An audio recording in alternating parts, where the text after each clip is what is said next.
to my iMPACT review. Here we are, one day away from Halloween, wondering, is this the last episode of TNA, or do they have a couple of extras slated into the time slot for Spike into November? I have no clue. You guys can tell me below, but as far as I know, they still haven't gotten that TV deal yet.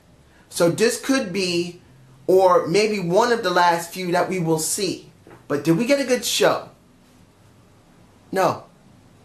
I don't think so.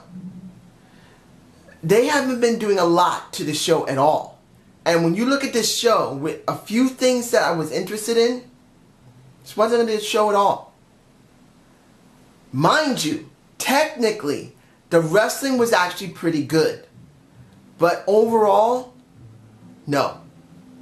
Let's open with Low Ki and Joe versus MVP and King. Now, the thing that I've always heard a little bit of is MVP and his technical wrestling. Now, no one really said he's a technical wrestler. Most of the time, a lot of people think he looks like a damn Power Ranger. But in actuality, he's actually a pretty good damn technical wrestler. And one of his teachers is the, well, let's be honest, the one who will not be named was one of his teachers in technical wrestling. He was the best. So when you look at him dealing with Samoa Joe, a little glimpse of it was actually very nice to see. In the end, Samoa Joe and Low Ki win, but what did this really give us? Not much compared to what was happening later in the night with the Wolves. I mean, seeing it last week that Davey Richards could go to the dark side of the Force makes you wonder, what exactly is the writers doing here? And what will happen at the end of this competition for the TNA World Tag Team Championships? When you look at the segment with Storm, it was really good. Eddie Edwards can't talk for nothing. Maybe it's because it was an off day for him, but he just sounded terrible. I get more better commentary than Eddie Edwards talking. But it doesn't mean he couldn't have an off day. That might have been his off day. For me, I've not seen a lot of Eddie Edwards talking. Davey Richards talks way better, for me personally. But he's not a great talker either. But he does remind me of Kid Cash for some reason. I don't know why. Something about him reminds me of Kid Cash. When you see the match between Eddie Edwards and Storm, it wasn't bad. And the acting of a Davey Richards wasn't that great. But in the end, you leave dissension between the Wolves. Is Eddie Edwards going to stay with Davey Richards as the tag team champions? Is something going to happen at the end of this? I don't know, but it is quite intriguing. But then it makes you think, really, not much is interesting in the tag teams because we barely saw any. Next, Madison, Rayne, and Terrence Terrell versus the Beautiful People. I'm throwing it in now. I don't want to do it at the end of this review because Madison Rayne has turned heel. Really? I mean, we've seen little snippets of it, which a lot of people I'm sure are saying, please no, please stop, please not her turning into a heel. When you look at Madison Rayne as a face compared to a heel, you got a little bit more as a face. A 5% difference between the two. I'm sorry. I've always said this, and someone on one of my video reviews said I didn't notice the difference between Bella Brie and Bella Nikki. Yes, I did. There is a difference in Nikki Bella and Brie Bella's wrestling ability. Yes, there is. Everyone has a difference. But it's slight. Because when you look at it, most of their in-ring ability is exactly the same. They've been trained the same. So since they're both twins, they're going to do almost the same thing. Their finishers are different. Yes, but it doesn't mean they're totally different. They're not. And when you look at Madison Rayne face compared to Madison Rayne heel, they're almost exactly the same. But let's be honest here. Madison Rayne as a face is more palatable than Madison Rayne as a heel. She goes overboard with it and it makes her look terrible. Look at how she was acting in the ring, flicking her hair. I'm telling you, She's not good as a heel. If anyone likes her as a heel, more power to you. I understand you have your feelings about it, and if you like them, cool. But for me personally, I'd rather see her as a face. She's more palatable that way. And in the end, we're going to have a Terrence Terrell. I have to brace myself.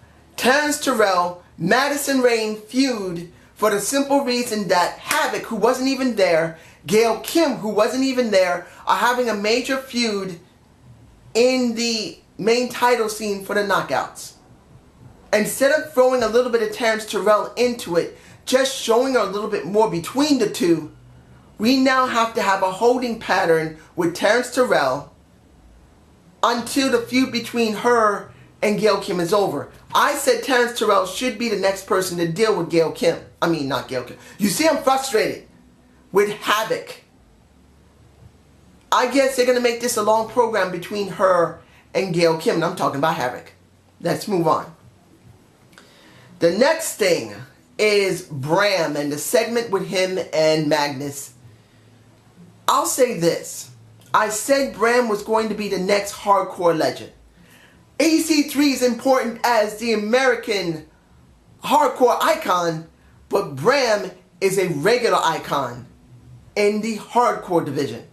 I mean, there is no hardcore division, but he is promoting himself as a hardcore king. And that's nice to see. They are building this guy. But then when I knew he was dealing with Devon, and let's be honest here, Devon by himself is just not credible enough. I'm sorry. The person that would have been better for this, and that's stretching it, is Bully Ray. I'm sorry. He's had more exposure. He has been acting hardcore with The Abyss, with Jeff Hardy, extreme stuff, even with Tommy Dreamer. And I know you're saying pretty much, who cares about him, particularly what he did in leaving. Yes. But still, Abyss has already been done. It's not like they're going to bring the Sandman back. It's not like they're going to bring Hardcore Holly there. The only person we have left is Tommy Dreamer and Devon. That's it. And I can understand the reason they used them in this situation. I don't have a problem with it.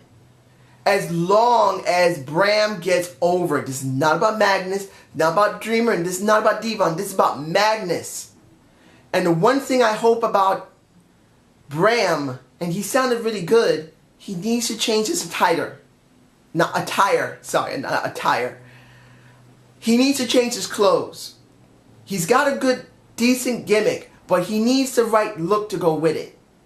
I just don't know what would be good, but essentially he needs a change. His attire needs to change because he looks like a regular wrestler who's really hardcore. And it's not enough for me personally. He needs something more. You guys tell me what you think it should be. Pants, a jacket, a mask, whatever. Now, when it came to the Hardys versus EC3 and Tyrus, we had a big snafu here, ladies and gentlemen. Two things for Tyrus, and I'm going to be honest here.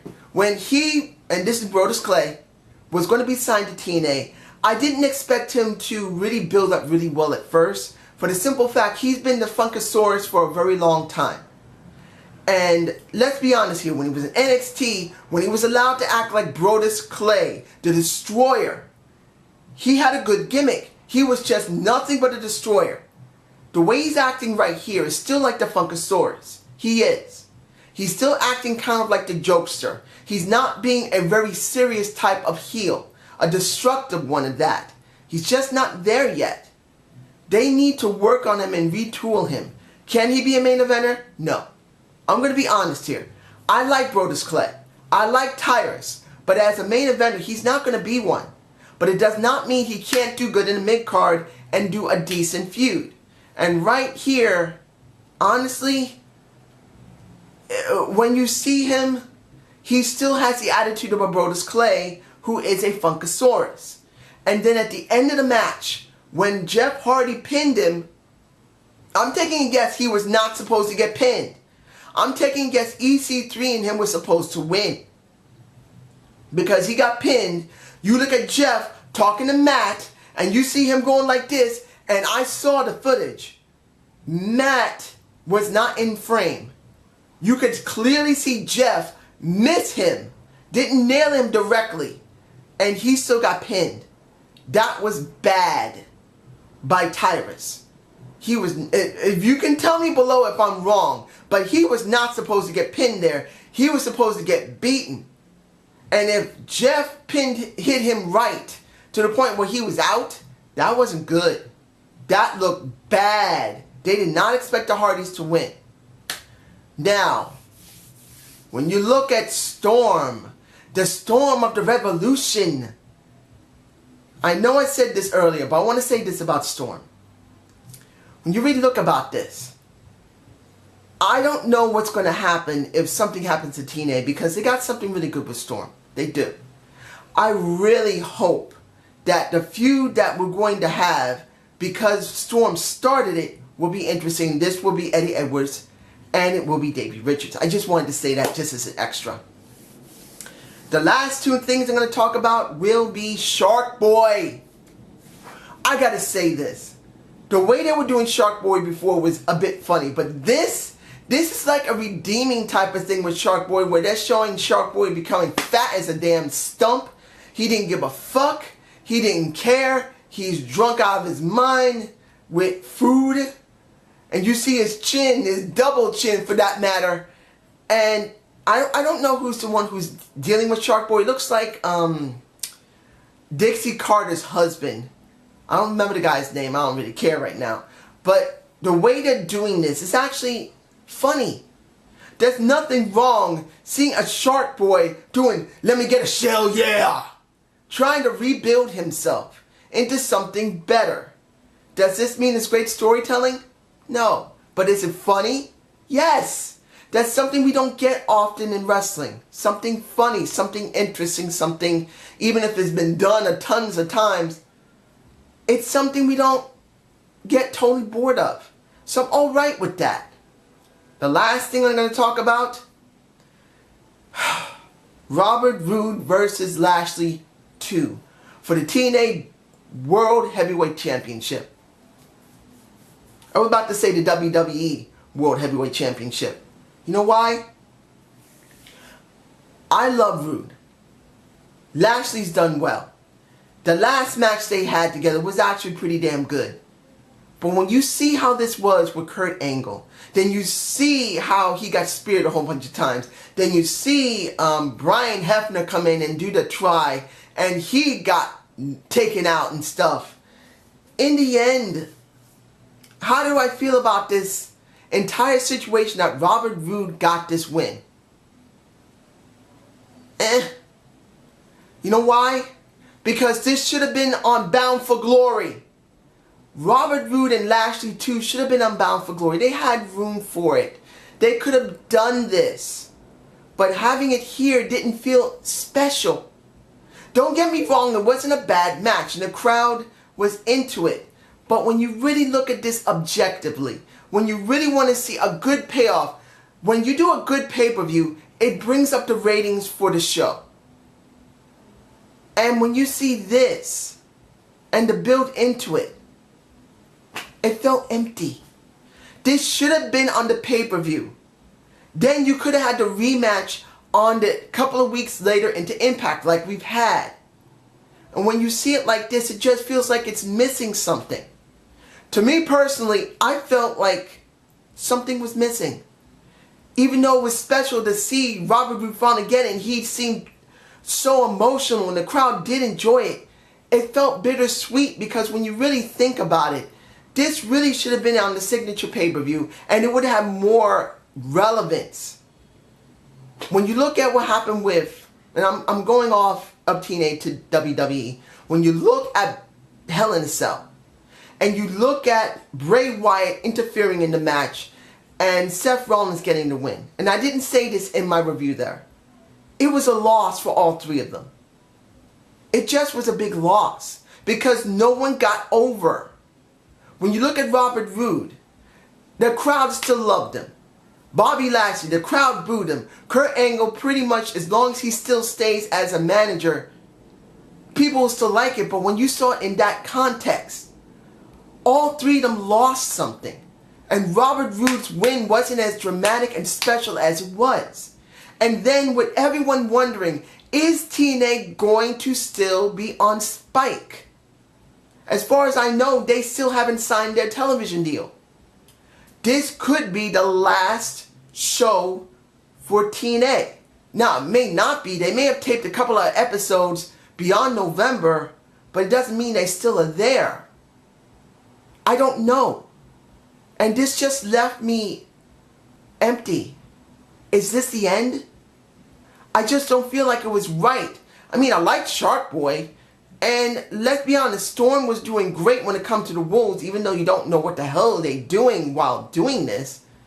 But it just feels like there's something just missing. And I really believe it's because of Bound for Glory. So I hope you enjoyed the Zane view. Please give me a comment below. Tell me how you feel. Maybe give me a thumbs up. And I will be getting my next debate of the week as soon as possible. It will be about Bray Wyatt. This is happening. I need to talk about him because of what happened on Raw and what happened on the pay-per-view. See you later. Peace!